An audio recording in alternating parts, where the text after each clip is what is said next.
तो चलिए आज हम देखेंगे ईट का प्रयोग। आज हम किसका प्रयोग पढ़ेंगे? ईट का प्रयोग पढ़ेंगे। देखिए ईट का प्रयोग कैसे सीखा जाता है और ईट का प्रयोग कहाँ पर किया जाता है। यहाँ पर लिखा गया है कि ईट का प्रयोग दिन, महीना, वर्ष, समय व किसी प्राकृतिक घटना तथा मौसम में क्या लिखा गया है? गर्मी, सर्दी, ठंडी आदि को बताने के लिए किया जाता है। अर्थात ईट का प्रयोग अंग्रेजी में हम वहां पर करते हैं। ईट का प्रयोग अंग्रेजी में वहां पर किया जाता है जब हमें दिन का नाम बताना हो। जैसे हम बोले कि आज सोमवार है, आज मंगलवार है, आज रविवार है, या हम अगर हमें बोलना है जैसे कि जुलाई का महीना है, जनवरी का महीना है, या बोला जाए कि 2012 का वर्ष था, 2012 का वर्ष था, या 1996 का वर्ष था। समय लिखा गया है जैसे 3 बजे है, 4 बजे है। प्राकृतिक घटना का मतलब जैसे क्या होता है कि आज का दिन सुहावना है, आज का दिन सुहावना है। अगला नंबर लिखा गया है मौसम का मतलब गर्मी, जैसे आज बहुत गर्मी है, आज बहुत सर्दी है, आज बहुत ठंडी है। यदि ऐसा वाक्य आ जाए, बताइए वहां पर हम किसका प्रयोग करेंगे? वहां पर ईट का प्रयोग किया जाता है। किसका प्रयोग? ईट का प्रयोग किया जाता है। तो चलिए देखिए ईट का प्रयोग कैसे होगा, ध्यान से देखिए। पहला नंबर, यदि ईट का प्रयोग हमें करना है तो सबसे पहले हम ईट लिखते हैं। और ध्यान दीजिए कि ईट का हिंदी नहीं होता है। यहाँ पर लिखा जाएगा कि ऐसे वाक्यों में, ध्यान दीजिए, ऐसे वाक्यों में ईट का कोई हिंदी नहीं होता है। ईट का कोई हिंदी नहीं होता है।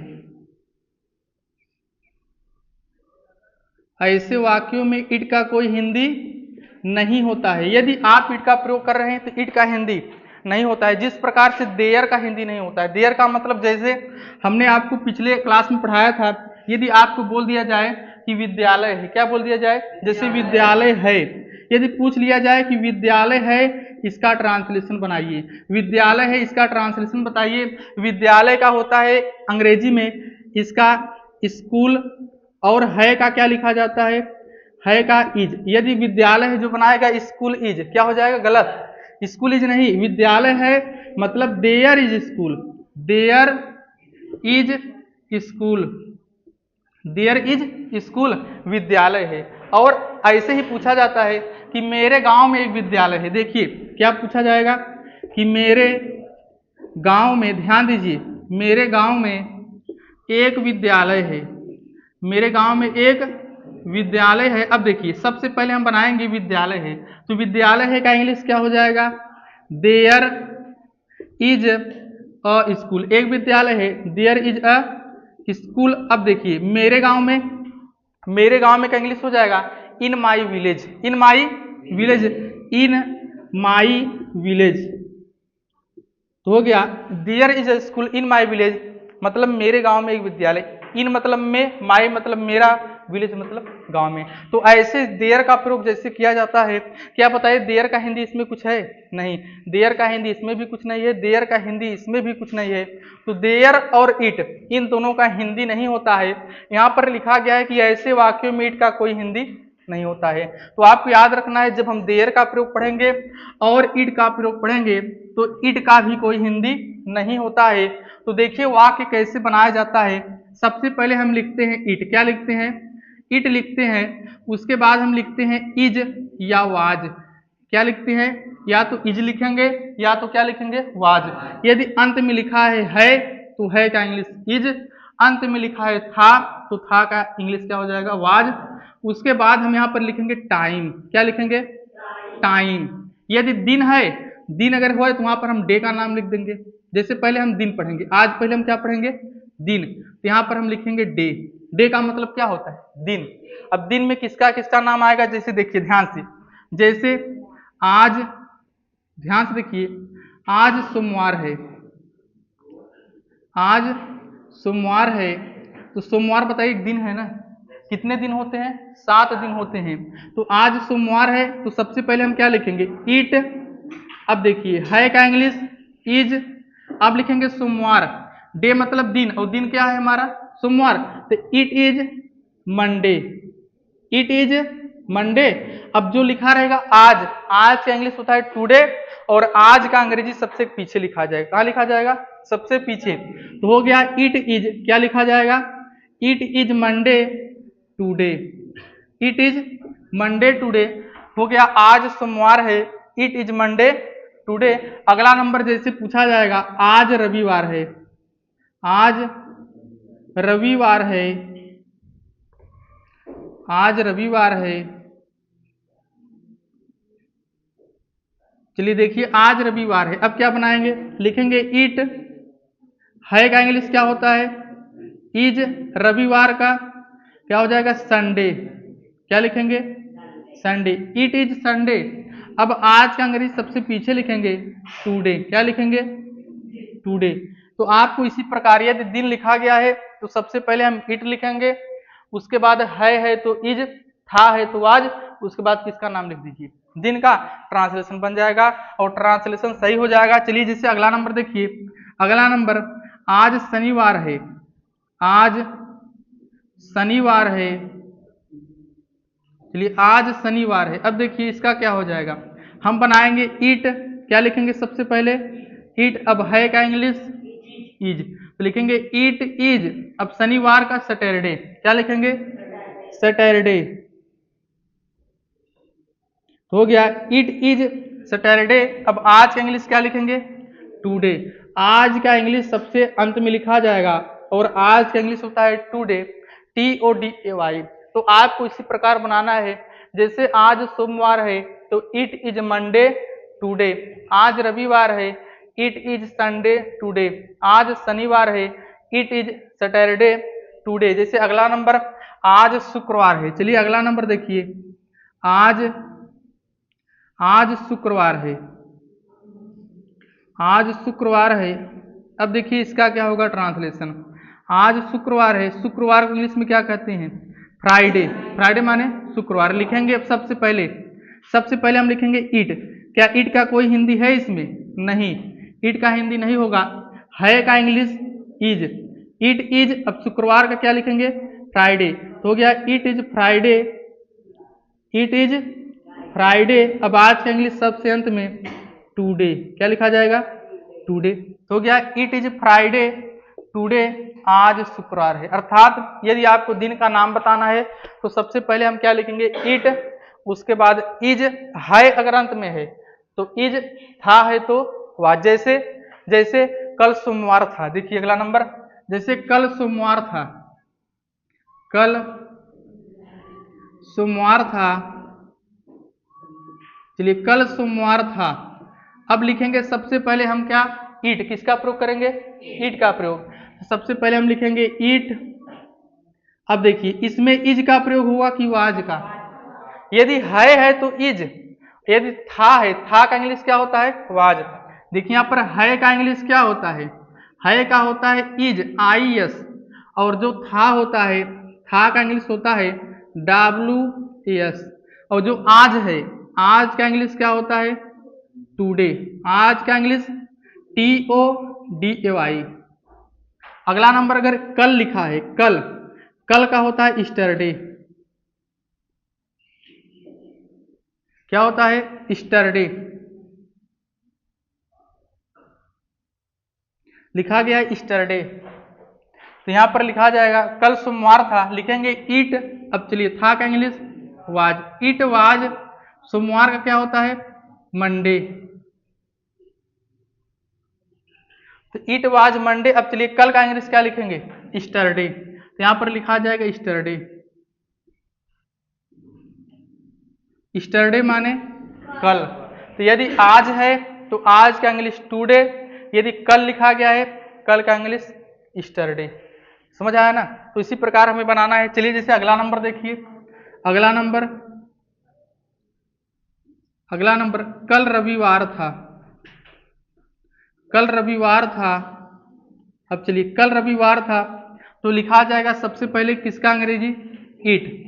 इट लिखा जाएगा। उसके बाद था, यदि था है तो क्या लिखा जाएगा? वाज। तो लिखेंगे इट, फिर उसके बाद वाज, इट वाज। अब रविवार का क्या लिखेंगे? Sunday, it was Sunday. अब कल का क्या लिखेंगे? स्टरडे। तो हो गया इट वाज संडे स्टरडे, कल रविवार था। तो अगला नंबर यहाँ पर देखिए, आज सोमवार है, इट इज मंडे टुडे। आज रविवार है, इट इज संडे टुडे। आज शनिवार है, इट इज सैटरडे टुडे। आज शुक्रवार है, इट इज फ्राइडे टुडे। अगला नंबर आज बुधवार है, आज बुधवार है, हो जाएगा इट इज वेडनेसडे। वेडनेसडे मतलब बुधवार, इट इज वेडनेसडे टुडे। आज बृहस्पतिवार है, इट इज थर्सडे। थर्सडे मतलब क्या होता है? बृहस्पतिवार। यदि आपको याद नहीं है सोमवार मंगलवार, तो इसे आप घर पर याद कर लीजिएगा स्वयं से कि सोमवार का इंग्लिश क्या होता है, रविवार का, शनिवार का, आप घर पर स्वयं याद कर लीजिए, आपको बनाना आ जाएगा। तो आपको इसी प्रकार हर सेंटेंस को बनाना है। चलिए और देख लीजिए तब लिखेंगे।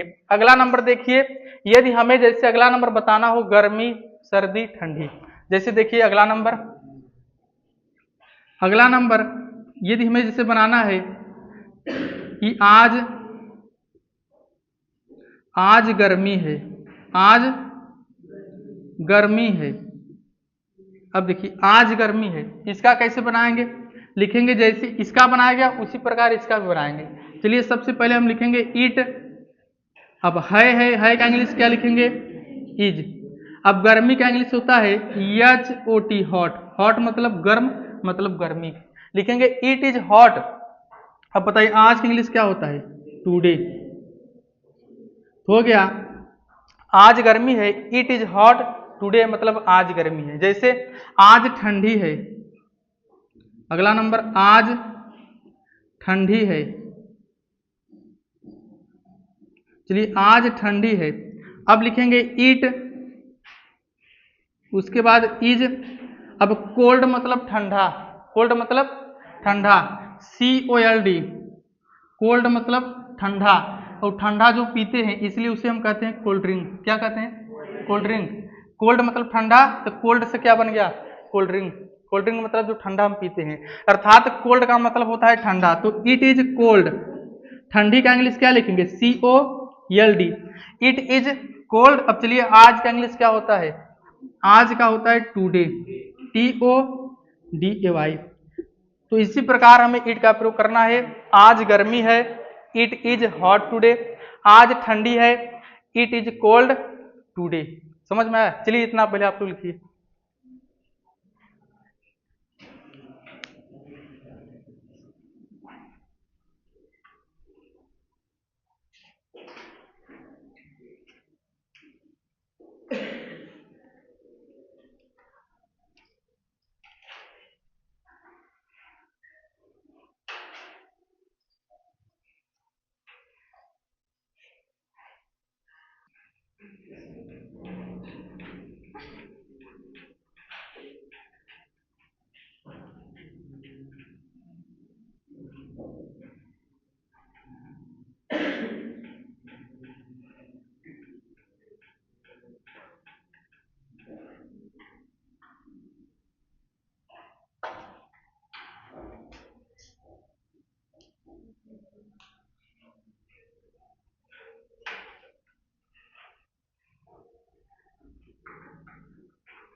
चलिए देखिए, ये हमारा दिन हो गया। क्या हो गया?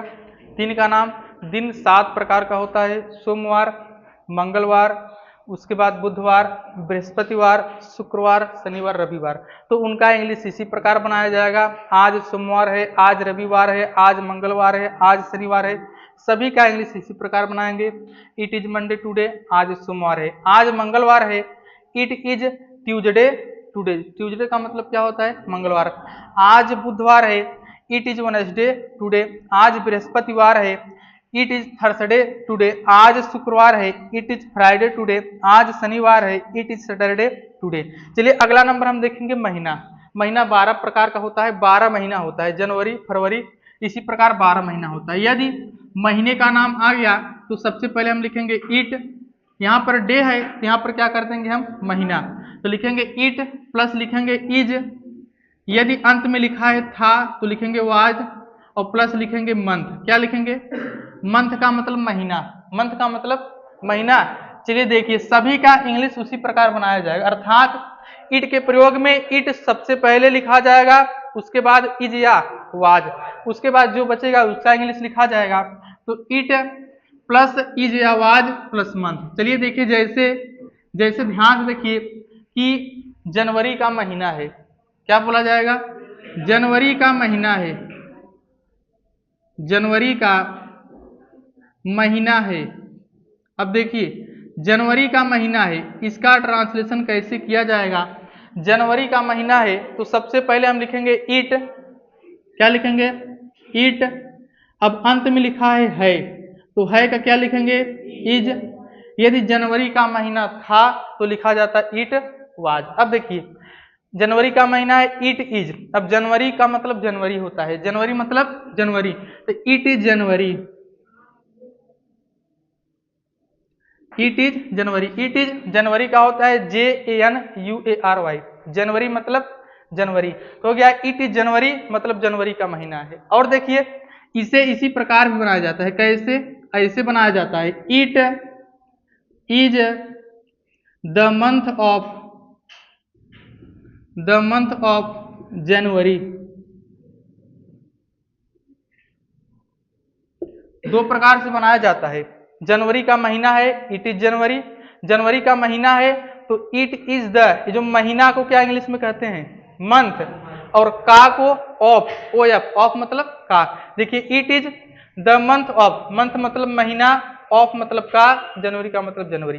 तो दो प्रकार से ट्रांसलेशन बनाया जाएगा, इट इज जनवरी तब भी होगा जनवरी का महीना है, या it is the month of January, it is the month of जनवरी मतलब जनवरी का महीना है। चलिए जैसे और देखिए अगला नंबर फरवरी का महीना है, अगला नंबर फरवरी का महीना है। देखिए इसका ट्रांसलेशन क्या होगा? तो सबसे पहले सिंपल तरीके से हम ऐसे बना सकते हैं, सिंपल तरीके से हम बना सकते हैं कि इट इज, क्या बना सकते हैं? इट इज, और फरवरी का क्या होता है? फेब्रुअरी, यह आर है, आर लिखा गया है। It is FEBRUARY, it is, फरवरी को फेब्रुअरी अर्थात फरवरी ही पढ़ा जाता है, तो इट इज फरवरी, या इसे हम इस प्रकार भी बना सकते हैं कि इट इज यहां पर लिखेंगे द मंथ ऑफ, क्या लिखेंगे? The month of, it is the month of February,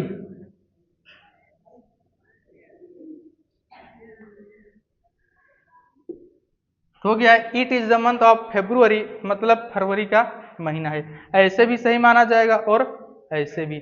जैसे जुलाई का महीना है, अगला नंबर जुलाई का महीना है।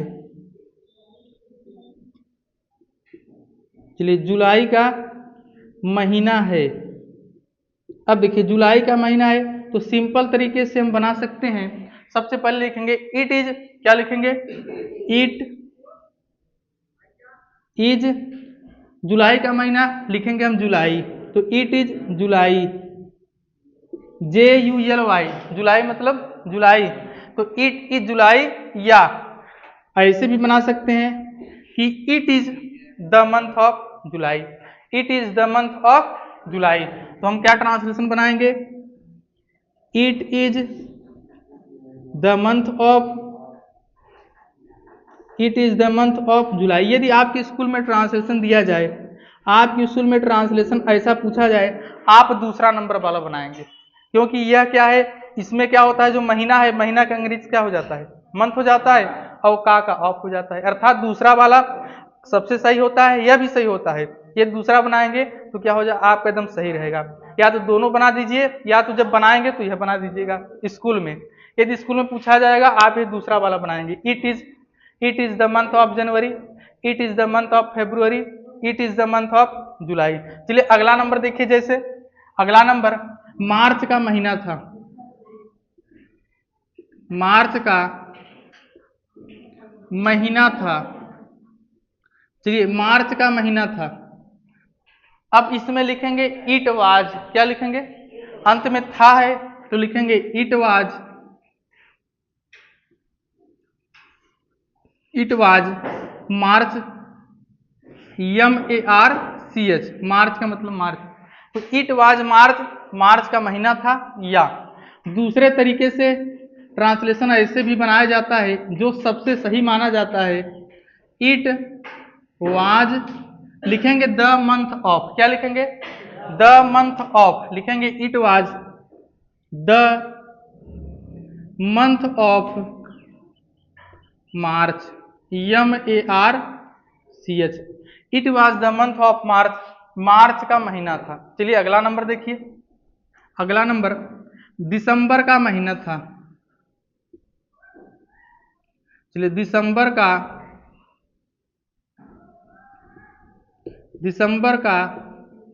महीना था। चलिए दिसंबर का महीना था, अब देखिए दिसंबर का महीना था, अंत में लिखा है था तो क्या लिखा जाएगा, वाज, इट वाज लिखेंगे इट, उसके बाद वाज, अब दिसंबर का अंग्रेजी लिखेंगे दिसंबर, क्या लिखेंगे, दिसंबर, क्या होता है, DECEMBER,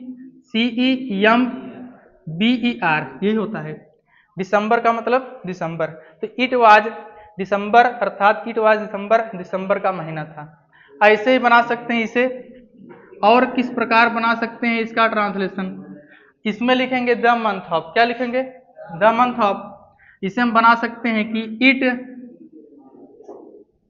it was the month of December का मतलब दिसंबर।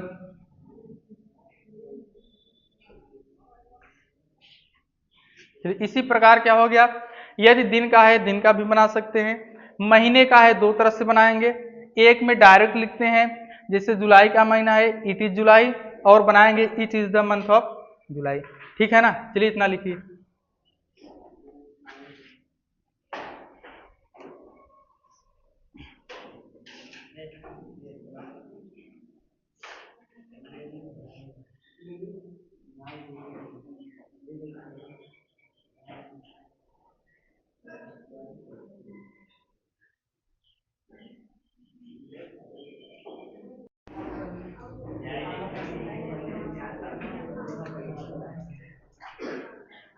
Hello student, welcome back to my YouTube channel. चलिए आज देखिए इट का प्रयोग का यह पार्ट नंबर 2 है, अर्थात इट का प्रयोग आपको पिछली क्लास में बताया गया था, आज भी हम देखेंगे इट का प्रयोग, और इट का प्रयोग का यह दूसरा भाग है अर्थात दूसरा वीडियो है।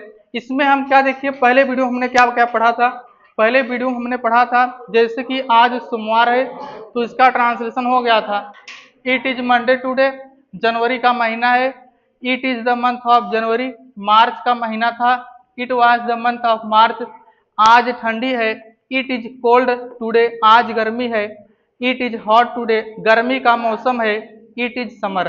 तो ऐसा सेंटेंस आपको पिछली क्लास में पढ़ाया गया था। चलिए आज हम थोड़ा सा और देखेंगे, यह वीडियो 10 से 20 मिनट अर्थात 10 या 20 मिनट का वीडियो होगा, जिसमें हम आज ये सीखेंगे समय। समय का मतलब जैसे पूछा जाएगा कि 3 बजे हैं 4 बजे हैं, ऐसे सेंटेंसों का ट्रांसलेशन कैसे किया जाता है। तो चलिए सभी लोग लिखिए कि आज हम क्या देखेंगे, आज हम इट का प्रयोग समय के लिए देखेंगे। तो चलिए इट का प्रयोग अपने कॉपी में लिखिए, इट का प्रयोग, इट का प्रयोग समय के लिए,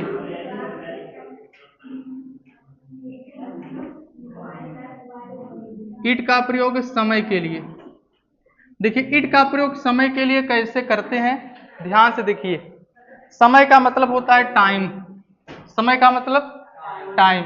देखिए टाइम अर्थात समय पूछा जाएगा, इसमें भी क्या है, बहुत सारा नियम है, इसमें भी छोटा छोटा नियम है, आप लोग ध्यान देंगे तभी आएगा। देखिए पहला नंबर, जैसे ऐसा वाक्य आ जाए जिसमें बजे लिखा हो, क्या लिखा हो, बजे, जैसे पहला नंबर पहला नंबर पूछा जाएगा कि 3 बजे हैं। अगर ऐसा सेंटेंस आ जाए 3 बजे हैं, जब आप क्या करेंगे ना, ग्रामर का किताब खरीदेंगे, यदि आप ग्रामर का कोई किताब खरीदेंगे, यदि उसमें इट का प्रयोग है तो उसमें आप ऐसा सेंटेंस जरूर पाएंगे। उसमें क्या लिखा होगा कि 3 बजे हैं, 3 बजे हैं। अब इसका पूछा जाएगा ट्रांसलेशन। क्या पूछा जाएगा? ट्रांसलेशन। अब देखिए इसका ट्रांसलेशन क्या होगा। 3 बजे है, जब ऐसा ट्रांसलेशन पूछा जाए, ऐसा वाक्य आपके सामने आ जाए, तो सबसे पहले क्या करेंगे, लिखेंगे इट। इट के प्रयोग में सबसे पहले इट ही लिखा जाता है। उसके बाद यदि अंत में है लिखा है तब लिखते हैं इज। It is. अब लिखा है 3 तो आप भी यहाँ लिखेंगे 3। तो 3 को इंग्लिश में 3 कहते हैं। क्या कहते हैं? 3। तो इट इज 3। अब बजे है, जो बजे लिखा है इसका इंग्लिश होता है ओ, और ऊपर क्या करेंगे, ऊपर ऐसे डैश, ऐसे करेंगे, इसे डैश पढ़ा जाता है। तो क्या हो जाएगा, ऊपर लिखेंगे डैश ऐसे। तो इट इज 3 ओ। अब लिखेंगे क्लॉक, CLOC के। तो जो लिखा गया है ओ ऊपर डैश और क्लॉक, इसका मतलब है बजे, और 3 का मतलब 3, इज का मतलब है, और इट का हिंदी नहीं होता है। अर्थात ऐसा जब वाक्य आपसे पूछा जाए कि 3 बजे है तो इट इज 3 ओ क्लॉक, क्या हो जाएगा, इट इज 3 ओ क्लॉक। जैसे अगला नंबर आपसे पूछा जाए 5 बजे है, 5 बजे है। अब देखिए फिर लिखेंगे हम इट इज, इट इज। अब 5 लिखा गया, इसे इंग्लिश में पढ़ते हैं 5। तो आप 5 ही लिखेंगे, लेकिन क्या पढ़ेंगे इसे 5। तो इट इज 5। अब बजे जो लिखा गया इसका इंग्लिश होता है ओ, ऊपर से एक लाइन खींच दीजिए, चाहे ऐसे करिए चाहे ऐसे। तो चाहे जैसे आप लिखिए, इट इज 5 लिखेंगे ओ, और लिखेंगे क्लॉक, CLOC के। इट इज 5 ओ क्लॉक मतलब 5 बजे है। जैसे अगला नंबर देखिए, तीसरा नंबर देखिए, तीसरा नंबर 9 बजे है, 9 बजे है। अब देखिए इसका ट्रांसलेशन क्या हो जाएगा, ईट लिखेंगे, उसके बाद फिर लिखेंगे इज। 9 लिखा गया है तो 9, लेकिन हम 9 नहीं पढ़ेंगे, इसे पढ़ेंगे 9। तो हो जाएगा इट इज 9 बजे का इंग्लिश लिखेंगे ओ, ऊपर क्या करेंगे, एक लाइन ऐसे खींच देंगे, डैश जिसे कहते हैं, इट इज 9 ओ। अब लिखेंगे CLOC के क्लॉक। तो जब आपसे पूछा जाए कि 3 बजे हैं, 5 बजे हैं, 9 बजे हैं, तो आपको इसी प्रकार ट्रांसलेशन करना है। जैसे it is 3 o'clock, it is 5 o'clock, और इट इज 9 ओ क्लॉक। चलिए इसी प्रकार देखिए, और जैसे अगला नंबर पूछा जाए 10 बजे है, 10 बजे हैं। अब देखिए क्या लिखेंगे, लिखेंगे इट, उसके बाद इज, इट इज। अब क्या लिखेंगे, 10 लिखा गया है तो हम भी 10 लिखेंगे, लेकिन इसे 10 पढ़ेंगे, इट इज 10। और फिर क्या लिखेंगे ओ, ओ के ऊपर एक माने छोटा सा लाइन खींचना है, जिसे डैश कहते हैं। तो हो गया इट इज 10 ओ, और क्लॉक CLOC के। तो जब ऐसा वाक्य आ जाए 3 बजे हैं, 5 बजे हैं, 9 बजे हैं, 10 बजे हैं, आप इनका ट्रांसलेशन इसी प्रकार करेंगे। लेकिन अब देखिए और कैसे पूछा जाता है। अब ध्यान से देखिए, अब आपको घड़ी समझना होगा, घड़ी आपको समझना होगा, तभी अगला ट्रांसलेशन आप बना पाएंगे। देखिए घड़ी जो होता है, घड़ी का आकार गोलाकार ऐसे होता है। ये क्या हो गया, घड़ी। अब घड़ी में देखिए यहाँ ऊपर क्या होता है, घड़ी के सबसे ऊपर यहाँ लिखा होता है 12। क्या लिखा होता है, यहाँ 12 होता है। उसके बाद यहाँ पर क्या लिखा होता है, 3। यहाँ पर क्या लिखा होता है, 6 लिखा होता है। चलिए अगला नंबर यहाँ पर 9। तो क्या होता है 12, उसके बाद यहाँ पर 3, 6, 9। और नंबर जैसे आपको लिखना है तो यहाँ पर क्या हो जाएगा 1, यहाँ पर 1 हो जाएगा, यहाँ पर क्या होगा 2। चलिए यहाँ पर क्या होगा 4, और यहाँ पर 5। चलिए यहाँ पर क्या हो जाएगा 7, यहाँ पर 8। उसके बाद 9 के बाद 10, 10 के बाद 11। तो घड़ी में ऐसे लिखा होता है, अर्थात 1 से लेकर 12 तक। अब देखिए इसमें क्या है, यदि जैसे ध्यान से देखिए घड़ी में क्या होता है, जैसे देखिए छोटा वाला सुई जो होता है, जैसे छोटा वाला सुई ध्यान से देखिए, घड़ी में यदि ऐसा चिन्ह बनाया गया है ऐसा, तो इसका मतलब क्या है, छोटा वाला सुई 3 के सामने है और बड़ा वाला सुई 12 के सामने। एक और सुई होता है जो सेकंड वाला होता है, और सेकंड वाला हमेशा क्या करता रहता है, गति करता रहता है। सेकंड का सुई हमेशा क्या करता रहेगा, अर्थात वह गति करता रहेगा। लेकिन यह क्या हो गया, यह हो गया घंटे का सुई या मिनट का, और सेकंड का क्या करेगा, हमेशा गति करता रहेगा। जब यहाँ पर घंटे का सुई 3 के सामने, मिनट का सुई 12 के सामने, तो इसका मतलब 3 बज रहा है। इसका मतलब कितना बज रहा है, 3। इसका मतलब 3 बज रहा है। समझ में आया? जैसे अब देखिए, यदि यही मिनट का सुई यहां पर आ जाए, ये जो है घंटे का सुई थोड़ा सा आगे चला जाएगा, इधर 3 के सामने नहीं रहेगा, थोड़ा सा आगे चला जाएगा, ऐसे थोड़ा सा आगे। और जो था ये घंटे का सुई हुआ, जो मिनट का सुई था वह 3 पर आ जाए। किधर आ जाए, ऐसे 3 पर। जब 3 पर आएगा तो जो घंटे का सुई 3 पर था, थोड़ा किधर चला जाएगा, ऐसे आगे। इसका मतलब 3:15 हो रहा है, 3:15 हो रहा है। तो क्या समझेंगे, ध्यान से देखिए, जब 3:15 होता है, ध्यान से देखिए, 3:15, 3:15,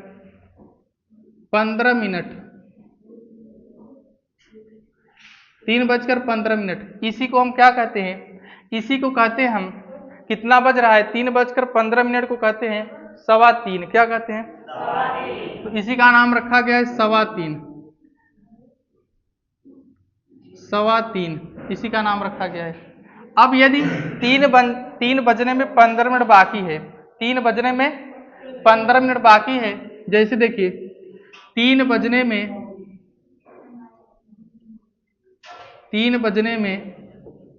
15 मिनट बाकी है,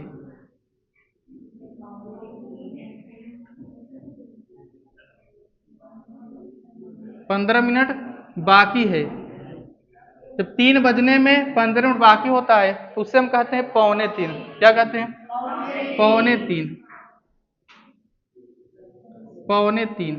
ध्यान से देखिए, 2:45, जब देखिए ऐसा आ जाए, जैसे 3:15 को हम कहते हैं 3:15, और 3 बजने में 15 मिनट बाकी होता है, उसे हम कहते हैं 2:45। तो देखिए जब ऐसा भी आएगा, इसी का यूज किया जाएगा ऐसे वाक्यों में। तब ट्रांसलेशन कैसे बनता है, जो अगर यह ध्यान से देखिए, 3:15 का मतलब 3:15, 2:45 का मतलब 3 बजने में 15 मिनट बाकी है। तो जो 15 मिनट है, क्या लिखा गया है, ये 15 मिनट। 15 मिनट का अलग से इंग्लिश में, अर्थात इसका अलग से इंग्लिश होता है। 15 मिनट जो है, 15 मिनट का अलग से इंग्लिश होता है। वह इंग्लिश इसका क्या होता है, इसका इंग्लिश होता है, ध्यान से देखिए, क्वार्टर। क्या होता है, 15 मिनट का इंग्लिश होता है क्वार्टर, QUARTER। इसे पढ़ेंगे क्वार्टर। क्या पढ़ेंगे, क्वार्टर, क्वार्टर। फिर 15 मिनट इधर है, इसका इंग्लिश क्या हो जाएगा, क्वार्टर। लिखेंगे Q, फिर UARTER, लिखेंगे क्वार्टर। अब ध्यान से देखिए कैसे बनाना है, जैसे ध्यान से देखिए सेंटेंस कैसा रहेगा, सेंटेंस रहेगा कि 3:15 बज रहा है। क्या रहेगा, 3:15 या 7:15 बज रहा है। ऐसा सेंटेंस यदि आपसे पूछा जाए कि 7:15 बज रहा है, 7:15 बज रहा है, अब देखिए कैसे बनाएंगे। इट के प्रयोग में सबसे पहले लिखा जाता है इट। क्या लिखा जाता है, इट। है अंत में लिखेंगे इज, इट इज। अब जो सवा, देखिए चाहे सवा और चाहे पौने, दोनों में इंग्लिश में क्या होता है, 15। सवा का मतलब और पौने का मतलब, इसमें भी देखेंगे 15 मिनट आता है और इसमें भी क्या आता है, 15 मिनट। तो इसमें लिखा है 7:15 बज रहा है, अर्थात 7:15 हो रहा है। जो 15 मिनट है उसी का इंग्लिश क्या होता है, क्वार्टर। तो लिखेंगे इट इज, अब यहां पर लिखा जाएगा क्वार्टर। ध्यान से देखिए, तभी ऐसा सेंटेंस आएगा। ऐसा सेंटेंस सभी को आता है, लेकिन अब जो मैं आपको बताने जा रहा हूं, ऐसा सेंटेंस बहुत कम लोगों को आता है। लिखा जाएगा इट इज क्वार्टर, क्वार्टर। अब देखिए इट इज क्वार्टर। अब आपको लिखना होगा पास्ट। क्या लिखेंगे, पास्ट। अब 7 लिखा गया है, तो आप यहाँ पर लिख दीजिए 7 ऐसे। 7:15 बज रहा है, इसका ट्रांसलेशन ऐसे करेंगे, इट इज क्वार्टर पास्ट 7। अब 7 चाहे ऐसे गिनती में लिखिए या चाहे आप ऐसे भी लिख सकते हैं। इट, ध्यान से देखिए तभी आएगा ऐसा sentence. It is quarter past, अब जो 7 लिखा गया है गिनती में, इसे इंग्लिश में भी लिख सकते हैं 7। तो ऐसे लिखेंगे जल्दी हो जाएगा, ऐसे लिखेंगे थोड़ा टाइम लगेगा। और जैसे ध्यान से देखिए, जैसे 8:15 बज रहा है, 8:15 बज रहा है, 8:15 बज रहा है। अब देखिए 8:15 बज रहा है, फिर लिखेंगे ईट, उसके बाद इज, अब फिर क्या करेंगे, लिखेंगे क्वार्टर। जैसे अब कोई पूछ ले कि क्वार्टर का मतलब क्या है, तो 8:15 का मतलब होता है 8:15, तो जो 15 मिनट होता है उसी का इंग्लिश क्या होता है, क्वार्टर। तो इट इज क्वार्टर, अब लिखा जाता है यहाँ पर पास्ट, ध्यान से धीरे धीरे आएगा, इट इज क्वार्टर पास्ट, अब लिखेंगे 8। तो 8:15 बज रहा है, इसका ट्रांसलेशन होगा इट इज क्वार्टर पास्ट 8। तो सवा यदि लिखा गया है, सवा जैसे इसमें 7:15, 8:15, तो क्वार्टर उसके बाद लिखेंगे पास्ट। यदि पौने आ जाए, जैसे ध्यान से देखिए 6:45 बज रहा है, दोनों का नियम ध्यान से देखिए, 6:45 बज रहा है, 6:45 बज रहा है। अब फिर क्या लिखेंगे, ईट, उसके बाद क्या लिखेंगे, इज। अब चाहे 7:15 बजे चाहे पौने, दोनों में क्या होता है, 15 मिनट होता है। 7:15 होता, 6:45 का मतलब क्या होगा, 7 बजने में 15 मिनट बाकी है, 7 बजने में 15 मिनट बाकी है। तो इट इज, अब फिर लिखेंगे यहाँ पर क्वार्टर, ध्यान देखिए क्वार्टर। अब जहां पर पास्ट लिखा जाता था वहीं पर आप लिखेंगे 2, उसके बाद 7। देखिए दोनों में अंतर क्या है, ध्यान से देखिए। पहला नंबर क्या था, 7:15 बज रहा है, इट इज क्वार्टर पास्ट 7, और 6:45 बज रहा है, इट इज क्वार्टर टू 7। जब सवा आ जाए तो बीच में पास्ट लगा दीजिए, जब पौने आ जाए बीच में TO2 लगा दीजिए। बस यही दोनों अंतर है, सवा के लिए पास्ट और पौने के लिए 2। सवा के लिए पास्ट और पौने के लिए क्या लिखेंगे, 2।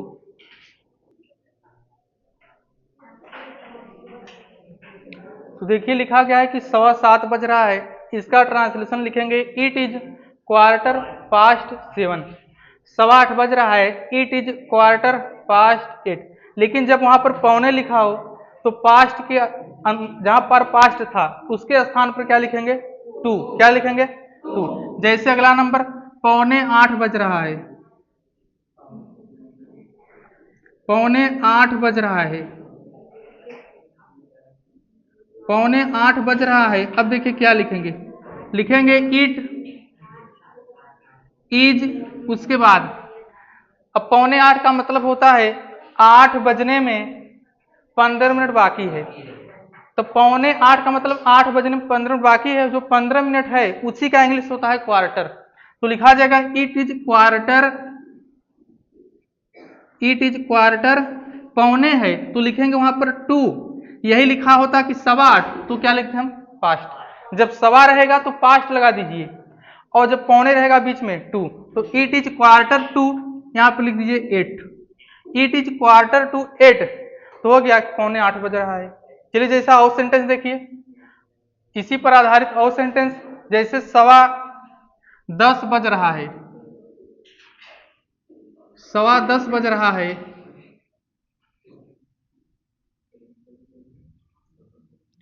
10:15 बज रहा है। देखिए 10:15 बज रहा है, फिर लिखेंगे इट इज, क्या लिखेंगे, इट इज, उसके बाद देखिए लिखेंगे हम क्वार्टर। अब जब सवा लिखा हो तो उसके लिए हम क्या लिखते हैं, पास्ट, और पौने के लिए 2, तो लिखेंगे इट इज क्वार्टर, उसके बाद क्या लिखेंगे, past 10। It is quarter past 10 मतलब 10:15 बज रहा है। और देखिए अगला नंबर 3:15 बज रहा है, 3:15 बज रहा है। अब क्या हो जाएगा, फिर लिखेंगे इट इज क्वार्टर, लिखेंगे पास्ट, उसके बाद 3। तो सेंटेंस देखिए यहाँ पर 2 सेंटेंस हो गया, सवा वाला 2 सेंटेंस, और फिर यहाँ पर क्या हो गया, सवा वाला 2 सेंटेंस। चलिए अब फिर देखते हैं पौने वाला 2 सेंटेंस। यदि लिखा हो कि 9:15 बज रहा है, 9:15 बज रहा है,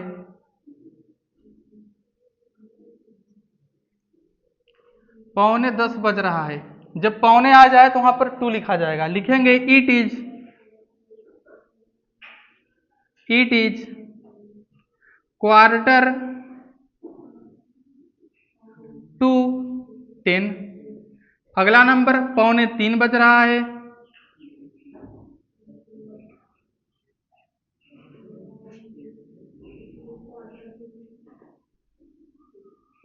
चलिए 2:45 बज रहा है, लिखेंगे इट इज क्वार्टर, फिर लिखेंगे 2 3। तो यदि सिंपल पूछा जाए 3 बजे हैं 4 बजे हैं तो ऐसे बनाएंगे। जब सवा और पौने वाला आ जाए तो क्या करते हैं, सवा वाले में पास्ट लिखते हैं और पौने में 2 लिखते हैं। इसी प्रकार क्या हो गया, इट का प्रयोग पूरा क्या हो गया, समाप्त हो गया। और इट के प्रयोग में भी थोड़ा सा और आगे पढ़ना है, लेकिन बस आप लोग इतना ही देखेंगे और इतना ही सीखेंगे। इट के प्रयोग क्या हो गया, हम लोगों के लिए बहुत इतना है, अर्थात इट का प्रयोग हम इतना ही पढ़ेंगे, ठीक है ना।